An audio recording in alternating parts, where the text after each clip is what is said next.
Well, turn with me, if you would, to Acts chapter 22.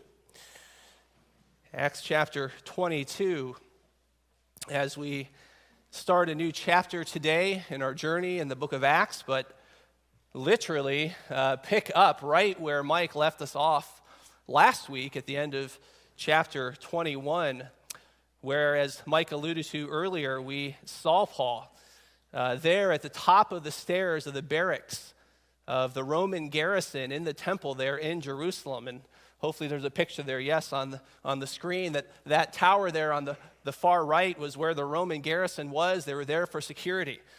They were there to make sure things did not get out of hand as these festivals that would take place and thousands of gatherers and worshipers would come. And last week we saw there was an incident. There was quite a scene that took place there in the temple as Paul was there worshiping. And yet, he was seized upon by many who were there in the temple. And in fact, he was only saved. His life was spared by this Roman garrison that came in and intercepted the attack and drug him up the stairs and took him away from his pending death.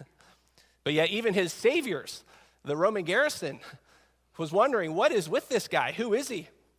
Even themselves thinking that Paul was an assassin, someone who was a threat, someone who they needed to deal with. But yet we know that everything that was going on, the impetus of the Jewish uprising against Paul there in the temple, all came about because of false accusations. Paul was being falsely accused by many in Jerusalem of being anti-Jew. His motives and his ministry was being questioned. He was accused of being anti-Jew, anti-law, and wanting to defile this temple